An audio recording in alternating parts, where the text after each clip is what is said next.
أعوذ بالله من الشيطان الرجيم. بسم الله الرحمن الرحيم. وقال الذين لا يرجون لقاءنا لولا أنزل علينا الملائكة أو نرى ربنا لقد استكبروا في أنفسهم وعتوا عتوا كبيرا. يوم يرون الملائكة لا بشرى يومئذ للمجرمين ويقولون حجرا محجورا. وقدمنا إلى ما عملوا من عمل فجعلناه هباء منثورا. أصحاب الجنة يومئذ خير مستقرا وأحسن مقيلا. ويوم تشقق السماء بالغمام ونزل الملائكة تنزيلا. الملك يومئذ الحق للرحمن وكان يوما على الكافرين عسيرا.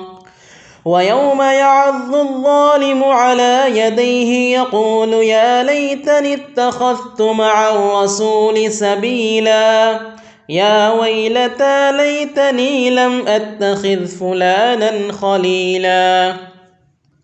لقد أضلني عن الذكر بعد إذ جاءني وكان الشيطان للإنسان خذولا. وقال الرسول يا رب إن قوم اتخذوا هذا القرآن مهجورا. وكذلك جعلنا لكل نبي عدوا من المجرمين وكفى بربك هاديا ونصيرا. وقال الذين كفروا لولا نزل عليه القرآن جملة واحدة كذلك لنثبت به فؤادك ورتلناه ترتيلا. ولا يأتونك بمثل إلا جئناك بالحق وأحسن تفسيرا. الذين يحشرون على وجوههم إلى جهنم أولئك شر مكانا وأضل سبيلا. ولقد آتينا موسى الكتاب وجعلنا معه أخاه هارون وزيرا. فقلنا اذهبا إلى القوم الذين كذبوا بآياتنا فدمرناهم تدميرا. وقوم نوح لما كذبوا الرسل أغرقناهم وجعلناهم للناس آية وأعتدنا للظالمين عذابا أليما. وعادا وثمود وأصحاب الرس وقرونا بين ذلك كثيرا. وكلا ضربنا له الأمثال وكلا تبرنا تتبيرا. ولقد أتوا على القرية التي أمطرت مطر السوء أفلم يكونوا يرونها بل كانوا لا يرجون نشورا. وإذا رأوك إن يتخذونك إلا هزوا أهذا الذي بعث الله رسولا. إن كاد ليضلنا عن آلهتنا لولا أن صبرنا عليها وسوف يعلمون حين يرون العذاب من أضل سبيلا. أرأيت من اتخذ إلهه هواه أفأنت تكون عليه وكيلا. أم تحسب أن أكثرهم يسمعون أو يعقلون إن هم إلا كالأنعام بل هم أضل سبيلا. ألم تر إلى ربك كيف مد الظل ولو شاء لجعله ساكنا ثم جعلنا الشمس عليه دليلا ثم قبضناه إلينا قبضا يسيرا وهو الذي جعل لكم الليل لباسا والنوم سباتا وجعل النهار نشورا وهو الذي أرسل الرياح بشرا بين يدي رحمته وأنزلنا من السماء ماء طهورا لنحيي به بلدة ميتا ونسقيه مما خلقنا أنعاما وأناسيا كثيرا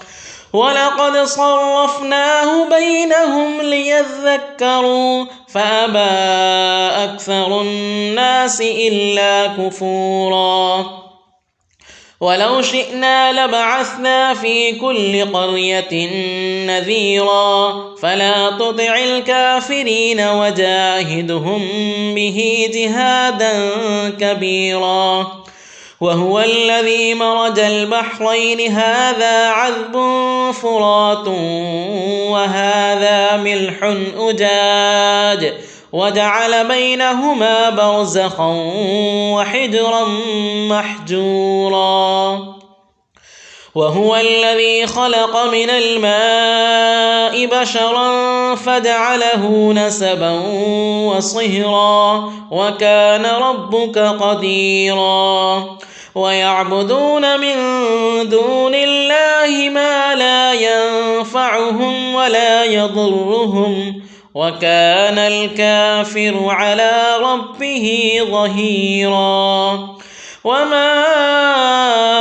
أرسلناك إلا مبشرا ونذيرا قل ما أسألكم عليه من أجر إلا من شاء أن يتخذ إلى ربه سبيلا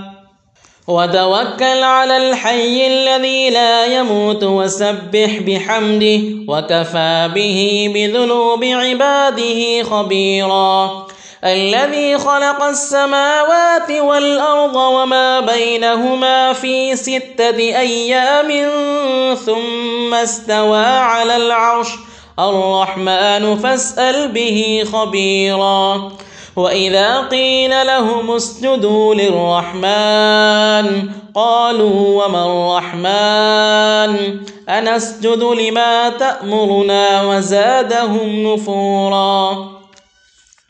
تبارك الذي جعل في السماء بروجا وجعل فيها سراجا وقمرا منيرا وهو الذي جعل الليل والنهار خلفة لمن أراد أن يذكر أو أراد شكورا وعباد الرحمن الذين يمشون على الأرض هونا وإذا خاطبهم الجاهلون قالوا سلاما والذين يبيتون لربهم سجدا وقياما والذين يقولون ربنا اصرف عنا عذاب جهنم إن عذابها كان غراما إنها ساءت مستقرا ومقاما والذين إذا أنفقوا لم يسرفوا ولم يقتروا وكان بين ذلك قواما والذين لا يدعون مع الله إلها آخر ولا يقتلون النفس التي حرم الله إلا بالحق ولا يزنون ومن يفعل ذلك يلقى أثاما يضاعف له العذاب يوم القيامة ويخلد فيه مهانا إلا من تاب وآمن وعمل عملا صالحا فأولئك يبدل الله سيئاتهم حسنات وكان الله غفورا رحيما. ومن تاب وعمل صالحا فإنه يتوب إلى الله متابا والذين لا يشهدون الزور وإذا مروا باللغو مروا كراما والذين إذا ذكروا بآيات ربهم لم يخروا عليها صما وعميانا والذين يقولون ربنا هب لنا من أزواجنا وذرياتنا قرة أعين واجعلنا للمتقين إماما أولئك يجزون الغرفة بما صبروا ويلقون فيها تحية وسلاما خالدين فيها حسنت مستقرا ومقاما. قل ما يعبأ بكم ربي لولا دعاؤكم فقد كذبتم فسوف يكون لزاما. بسم الله الرحمن الرحيم. طاسيم تلك آيات الكتاب المبين لعلك باخع نفسك ألا يكونوا مؤمنين. إن نشأ ننزل عليهم من السماء آية فظلت أعناقهم لها خاضعين وما يأتيهم من ذكر من الرحمن محدث إلا كانوا عنه معرضين.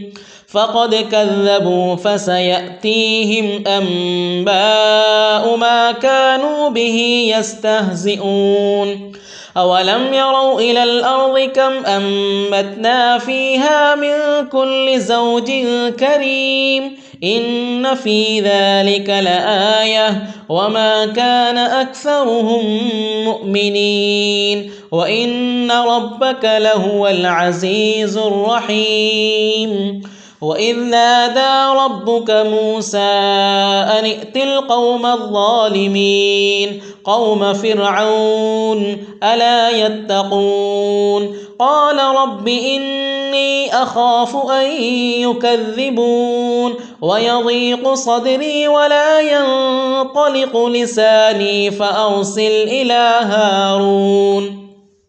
ولهم علي ذنب فأخاف أن يقتلون قال كلا فاذهبا بآياتنا إنا معكم مستمعون. فأتيا فرعون فقولا إنا رسول رب العالمين أن أرسل معنا بني إسرائيل قال ألم نربك فينا وليدا ولبثت فينا من عمرك سنين وفعلت فعلتك التي فعلت وأنت من الكافرين. قال فعلتها إذا وأنا من الضالين ففررت منكم لما خفتكم فوهب لي ربي حكما وجعلني من المرسلين. وتلك نعمة تمنها علي أن عبدت بني إسرائيل. قال فرعون وما رب العالمين. قال رب السماوات والأرض وما بينهما إن كنتم موقنين. قال لمن حوله ألا تستمعون قال ربكم ورب آبائكم الأولين. قال إن رسولكم الذي أرسل إليكم لمجنون قال رب المشرق والمغرب وما بينهما إن كنتم تعقلون قال لئن اتخذت إلها غيري لأجعلنك من المسجونين قال أولو جئتك بشيء مبين قال فأت به إن كنت من الصادقين فألقى عصاه فإذا هي ثعبان مبين ونزع يده فإذا هي بيضاء للناظرين قال للملأ حوله إن هذا لساحر عليم يريد أن يخرجكم من أرضكم بسحره فماذا تأمرون قالوا أرجه وأخاه وابعث في المدائن حاشرين يأتوك بكل سحار عليم فجمع السحرة لميقات يوم معلوم وقيل للناس هل أنتم مجتمعون لعلنا نتبع السحرة إن كانوا هم الغالبين فلما جاء السحرة قالوا لفرعون أئن لنا لأجرا إن كنا نحن الغالبين قال نعم وإنكم إذا لمن المقربين قال لهم موسى ألقوا ما أنتم ملقون فألقوا حبالهم وعصيهم وقالوا بعزة فرعون إنا لنحن الغالبون فألقى موسى عصاه فإذا هي تلقف ما يأفكون فألقي السحرة ساجدين قالوا آمنا برب العالمين رب موسى وهارون قال آمنتم له قبل أن آذن لكم إنه لكبيركم الذي علمكم السحر فلسوف تعلمون لأقطعن أيديكم وأرجلكم من خلاف ولأصلبنكم أجمعين قالوا لا ضير إنا إلى ربنا منقلبون إنا نطمع أن يغفر لنا ربنا خطايانا أن كنا أول المؤمنين وأوحينا إلى موسى أن أسر بعبادي إنكم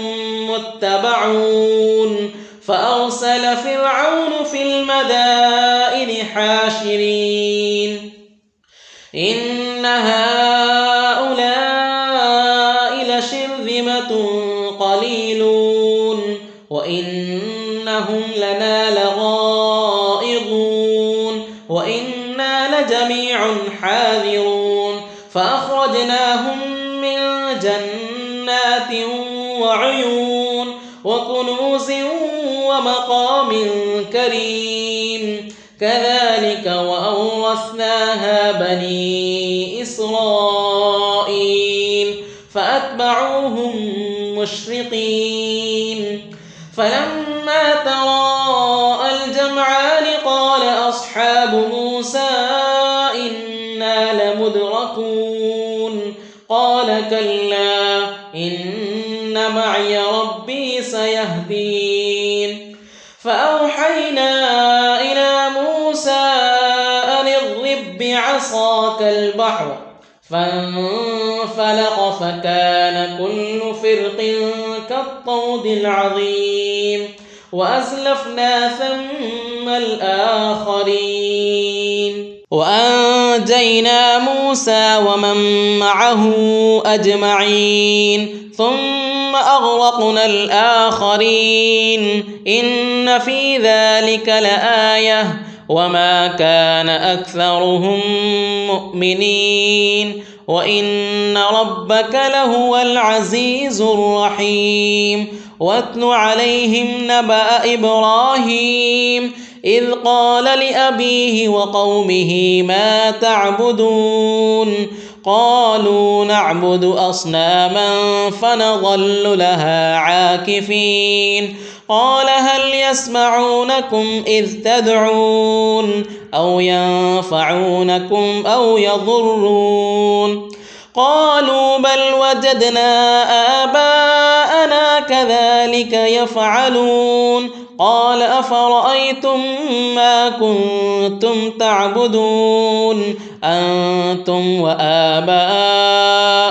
الأقدمون فإنهم عدو لي إلا رب العالمين الذي خلقني فهو يهدين والذي هو يطعمني ويسقين وإذا مرضت فهو يشفين والذي يميتني ثم يحيين والذي أطمع أن يغفر لي خطيئتي يوم الدين رب هب لي حكما وألحقني بالصالحين واجعل لي لسان صدق في الآخرين واجعلني من ورثة جنة النعيم واغفر لأبي إنه كان من الضالين ولا تخزني يوم يبعثون يوم لا ينفع مال ولا بنون إلا من أتى الله بقلب سليم وأزلفت الجنة للمتقين وبرزت الجحيم للغاوين وقيل لهم أين ما كنتم تعبدون من دون الله هل ينصرونكم أو ينتصرون فكبكبوا فيها هم والغاوون وجنود إبليس أجمعون قالوا وهم فيها يختصمون تالله إن كنا لفي ضلال مبين إذ نسويكم برب العالمين وما أضلنا إلا المجرمون فما لنا من شافعين ولا صديق حميم فلو أن لنا كرة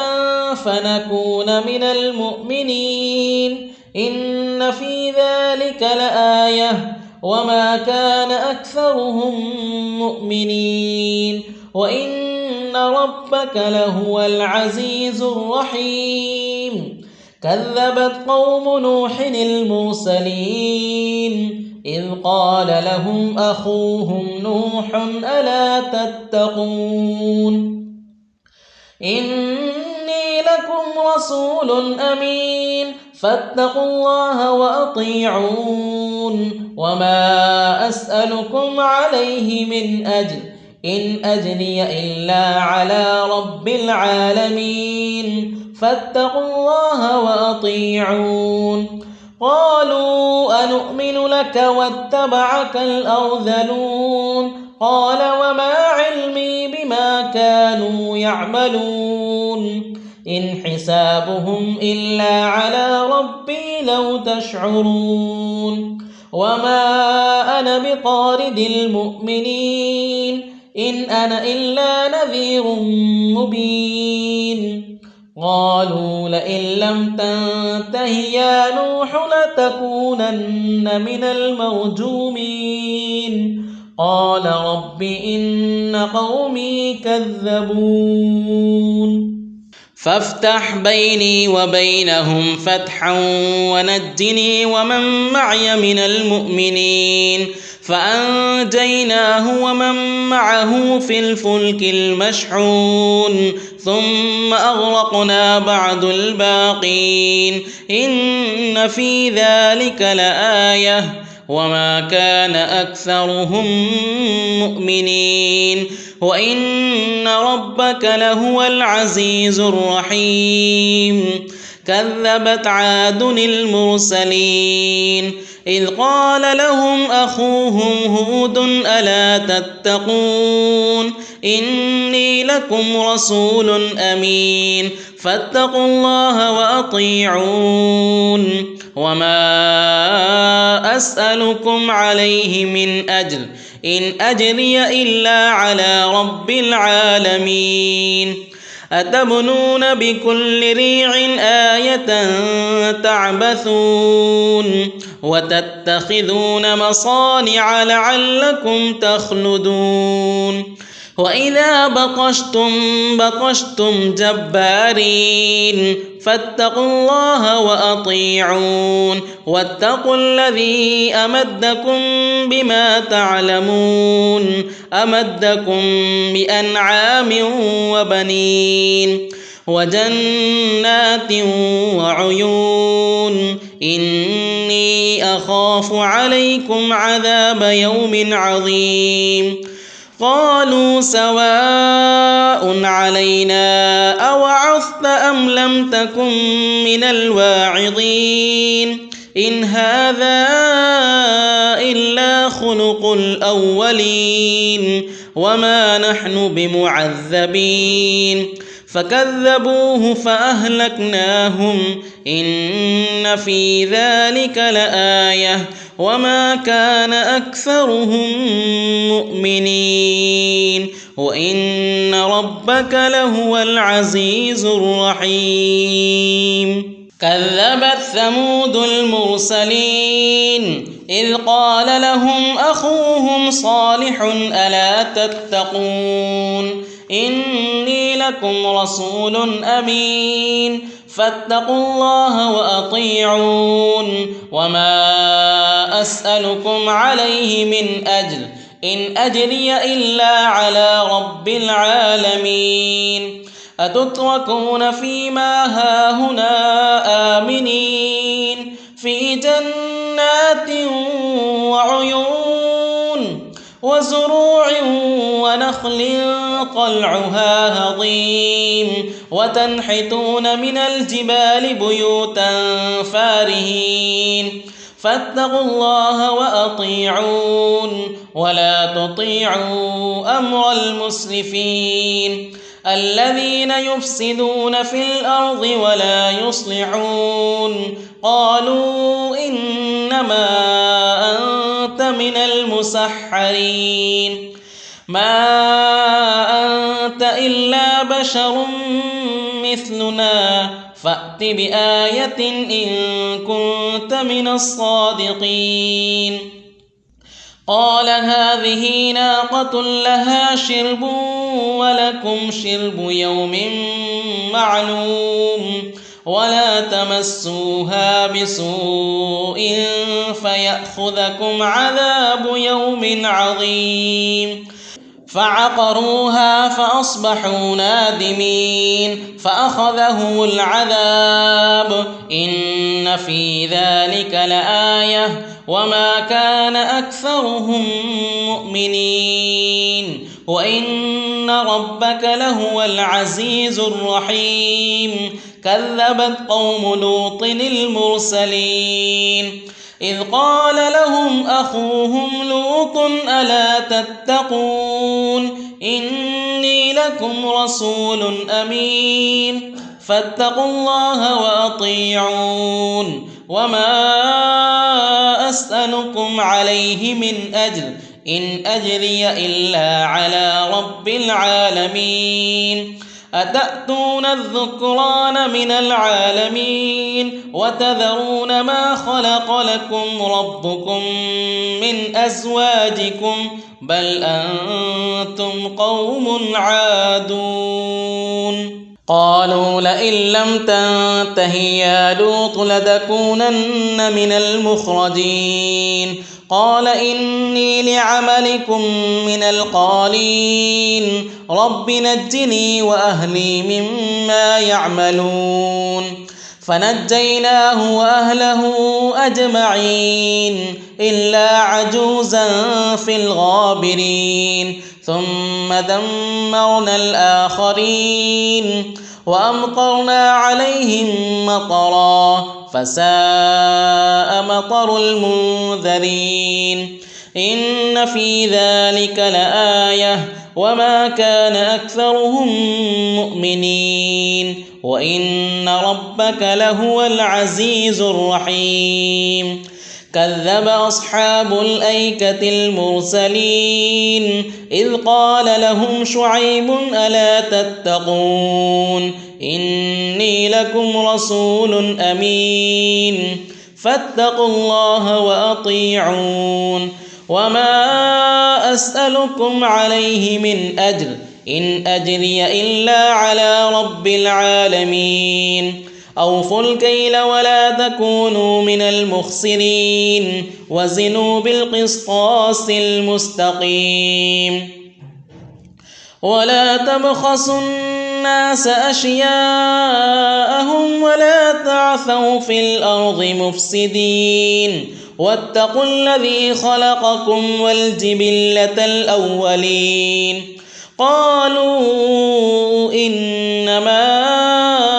أنت من المسحرين وما أنت إلا بشر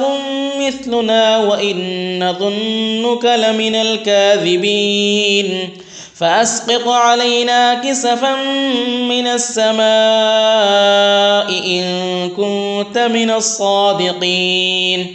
قال ربي أعلم بما تعملون فكذبوه فأخذهم عذاب يوم الظلة إنه كان عذاب يوم عظيم إن في ذلك لآية وما كان أكثرهم مؤمنين وإن ربك لهو العزيز الرحيم وإنه لتنزيل رب العالمين نزل به الروح الأمين على قلبك لتكون من المنذرين بلسان عربي مبين وإنه لفي زبر الأولين أولم يكن لهم آية أن يعلمه علماء بني إسرائيل ولو نزلناه على بعض الأعجمين فقرأه عليهم ما كانوا به مؤمنين كذلك سلكناه في قلوب المجرمين لا يؤمنون به حتى يروا العذاب الأليم فيأتيهم بغتة وهم لا يشعرون فيقولوا هل نحن منظرون أفبعذابنا يستعجلون أفرأيت إن متعناهم سنين ثم جاءهم ما كانوا يوعدون ما أغنى عنهم ما كانوا يمتعون وما أهلكنا من قرية إلا لها منذرون ذكرى وما كنا ظالمين وما تنزلت به الشياطين وما ينبغي لهم وما يستطيعون إنهم عن السمع لمعزولون فلا تدع مع الله إلها آخر فتكون من المعذبين وأنذر عشيرتك الأقربين واخفض جناحك لمن اتبعك من المؤمنين فإن عصوك فقل إني بريء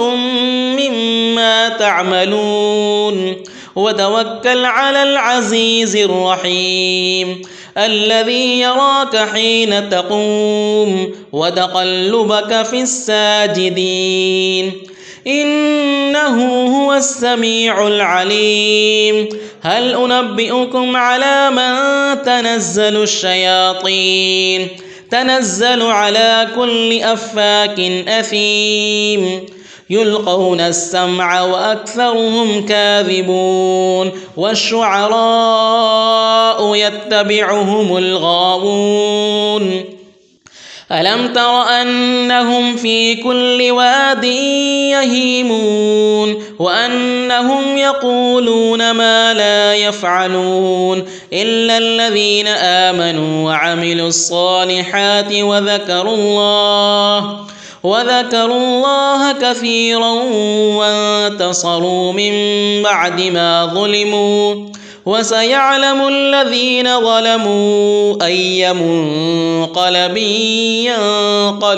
ينقلبون. بسم الله الرحمن الرحيم. طاسين. تلك آيات القرآن وكتاب مبين هدى وبشرى للمؤمنين الذين يقيمون الصلاة ويؤتون الزكاة وهم بالآخرة هم يوقنون. إن الذين لا يؤمنون بالآخرة زينا لهم أعمالهم فهم يعمهون. أولئك الذين لهم سوء العذاب وهم في الآخرة هم الأخسرون. وإنك لتلقى القرآن من لدن حكيم عليم. إذ قال موسى لأهله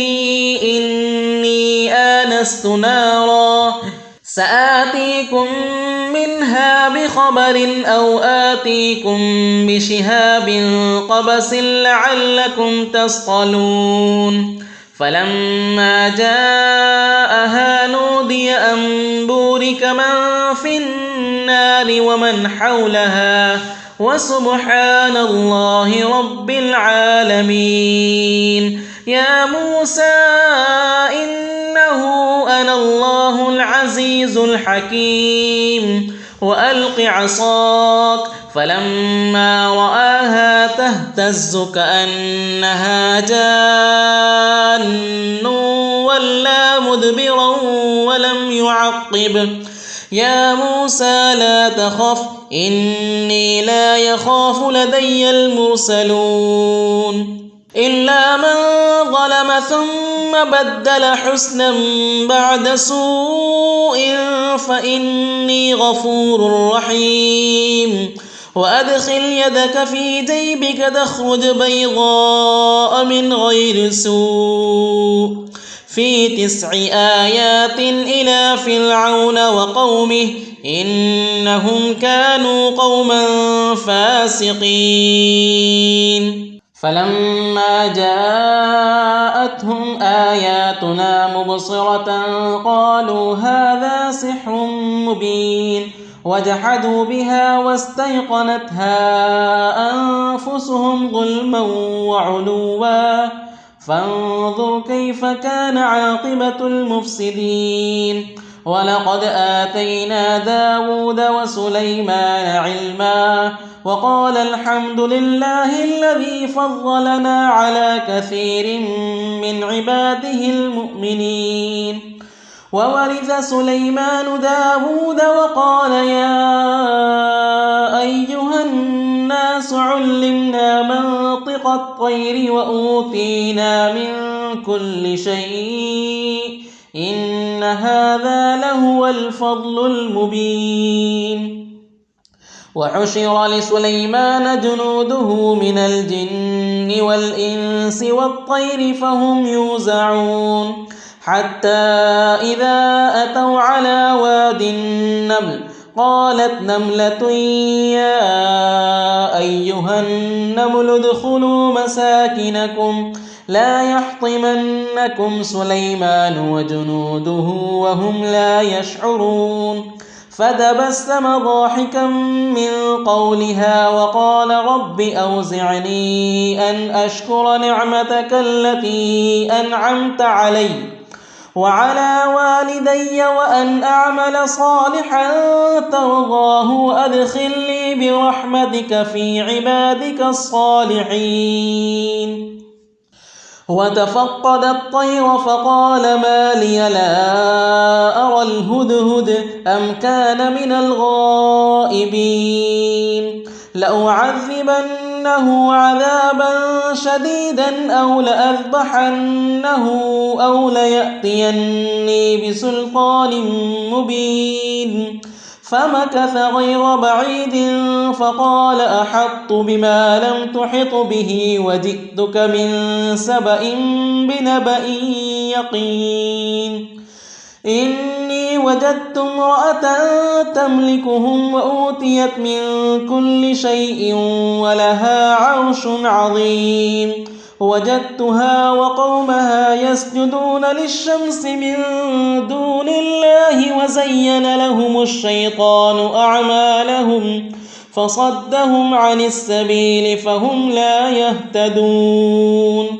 ألا يسجدوا لله الذي يخرج الخبأ في السماوات والأرض ويعلم ما تخفون وما تعلنون الله لا إله إلا هو رب العرش العظيم قال سننظر أصدقت أم كنت من الكاذبين اذهب بكتابي هذا فألقه إليهم ثم تول عنهم فانظر ماذا يرجعون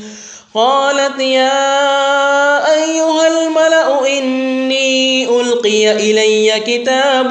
كريم إنه من سليمان وإنه بسم الله الرحمن الرحيم ألا تعلوا علي وأتوني مسلمين قالت يا أيها الملأ وافتوني في أمري ما كنت قاطعة أمرا حتى تشهدون قالوا نحن أولو قوة وأولو بأس شديد والأمر إليك فانظري ماذا تأمرين قالت إن الملوك إذا دخلوا قرية أفسدوها وجعلوا أعزة أهلها أذلة وكذلك يفعلون وإني مرسلة إليهم بهدية فناظرة بما يرجع المرسلون فلما جاء سليمان قال أتمدونني بمال فما آتاني الله خير مما آتاكم بل أنتم بهديتكم تفرحون ارجع إليهم فلنأتينهم بجنود لا قبل لهم بها ولنخرجنهم منها أذلة وهم صاغرون قال يا أيها الملأ أيكم يأتيني بعرشها قبل أن يأتوني مسلمين قال عفريت من الجن أنا آتيك به قبل أن تقوم من مقامك وإني عليه لقوي أمين قال الذي عنده علم من الكتاب أنا آتيك به قبل أن يرتد إليك طرفك فلما رآه مستقرا عنده قال هذا من فضل ربي ليبلوني أأشكر أم أكفر ومن شكر فإنما يشكر لنفسه ومن كفر فإن ربي غني كريم قال نكروا لها عرشها ننظر أتهتدي أم تكون من الذين لا يهتدون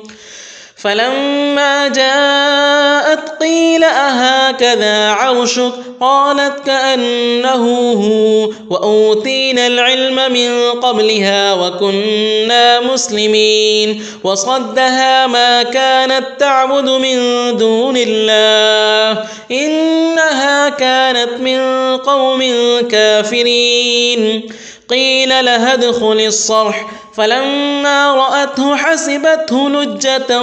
وكشفت عن ساقيها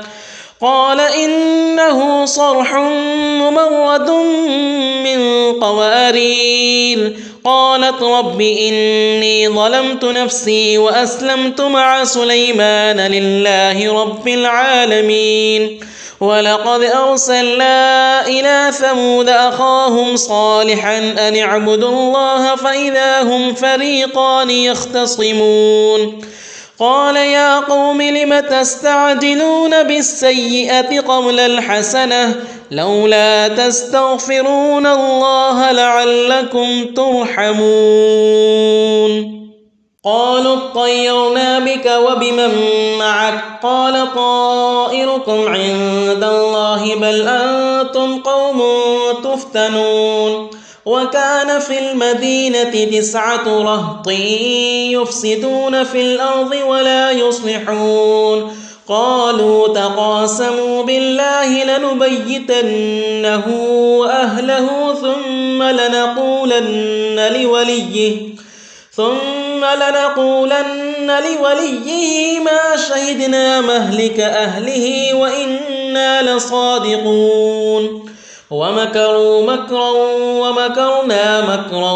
وهم لا يشعرون. فانظر كيف كان عاقبة مكرهم أنا دمرناهم وقومهم أجمعين. فتلك بيوتهم خاوية بما ظلموا إن في ذلك لآية لقوم